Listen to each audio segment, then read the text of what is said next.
la relation amoureuse peut être très épanouissante, très enrichissante. Surtout quand c'est un amour, comme on dit, inconditionnel. Quand par exemple on s'est donné complètement à la relation, mais que on a été déçu par le partenaire de cette relation ou la partenaire de cette relation. On peut devenir quelqu'un d'aigri, quelqu'un qui n'a plus confiance. Voilà, une des conséquences de la déception amoureuse, c'est le manque de confiance, le manque d'assurance en soi-même déjà pour commencer. On n'a plus, on manque d'assurance, on est peiné, on a de la peine, on peut avoir de la colère, on peut avoir un comportement qui repousse, je dirais, l'autre, ou qui repousse toute tentative, toute personne, qui repousse en fait toute personne qui tenterait de reprendre ou d'avoir une relation amoureuse avec nous, avec la personne qui a été déçue. Dans ce domaine-là, c'est assez important d'avoir quelqu'un à qui se confier. Ce n'est pas évident, mais c'est important d'avoir une personne à qui se confier et une personne qui a une certaine sagesse sur ce thème. Il faut avoir le courage d'examiner la situation, de revenir sur ce qui s'est passé, de faire un bilan de la relation amoureuse qui s'est terminée.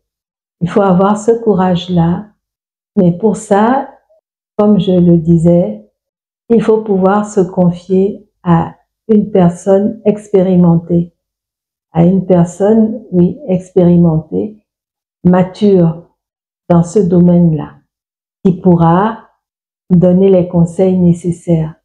Pour voir les couples, il y a certains couples, ça fait parfois 50 ans, 60 ans, 70 ans qu'ils sont mariés. Et des fois, on peut se dire que ce n'est plus la même génération. Ce n'est plus la même génération, ce n'est pas la même génération, mais il se trouve qu'il y a des lois universelles. Il y a des principes universels sur lesquels doivent se baser une relation amoureuse pour aboutir effectivement à l'union qu'on souhaite, à l'union qu'on désire.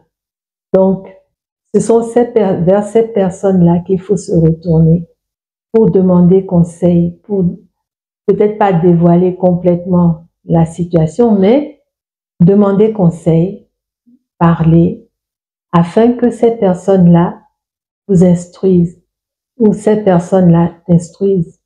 En général, quand tout va bien, c'est le papa ou la maman, surtout la maman. Sinon, la tante avec laquelle on se sent le plus à l'aise, avec laquelle on échange le plus facilement, qui est un peu notre deuxième maman après notre maman. Il y a quelques points que je vais relever.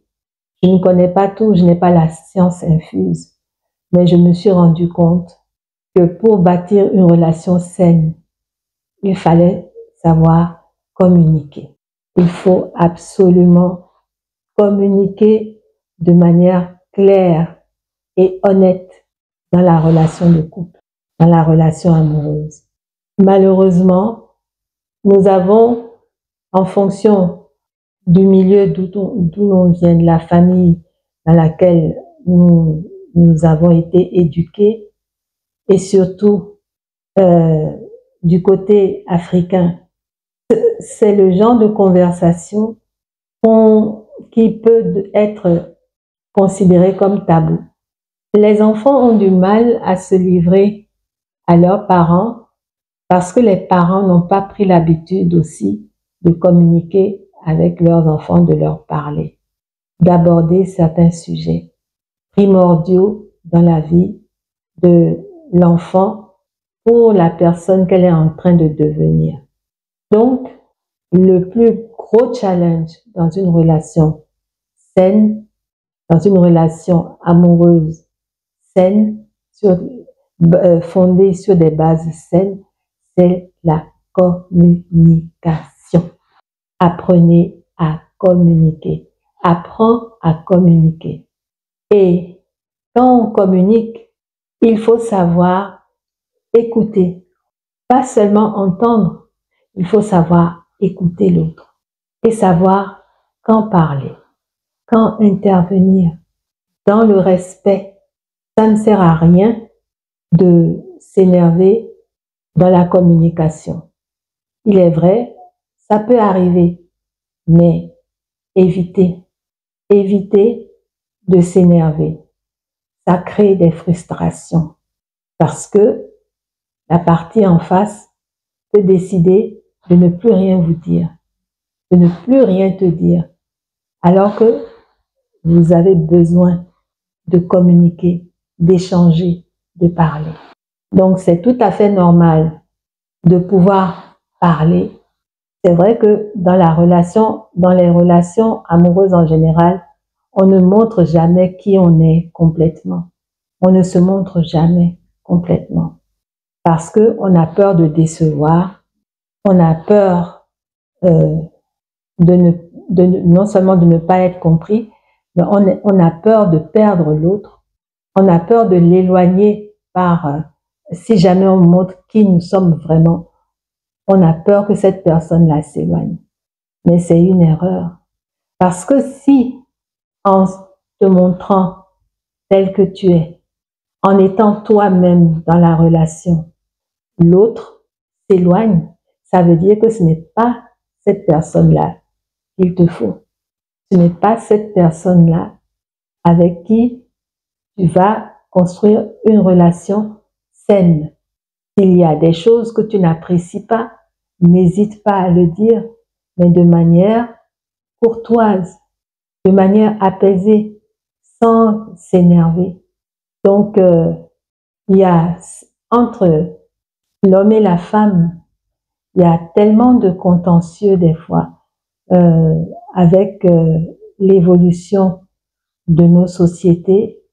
Il y a tellement de non-dits, tellement de préjugés.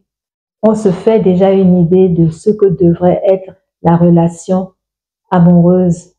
On se fait déjà une idée de ce que devraient être les rapports entre conjoints, entre compagnons, entre mari et femme. Tout ça basé sur certaines traditions qui en fait ont dévoyé la tradition originale. Donc, le point sur lequel je vais insister vraiment pour avoir une relation, construire une relation saine après une déception amoureuse, c'est déjà faire le bilan et ensuite parler à quelqu'un de mature, quelqu'un de confiance. Ça peut être la maman, ça peut être le papa, ça peut être un membre de la famille ou un ami ou une amie de la famille en qui vous avez confiance et qui a montré, qui a fait preuve de sagesse et qui est une référence pour toi. Et ensuite, quand tu trouves enfin la personne, tu entames une nouvelle relation amoureuse, savoir communiquer. Savoir communiquer, savoir écouter l'autre, savoir entendre, savoir parler et savoir quand et comment parler.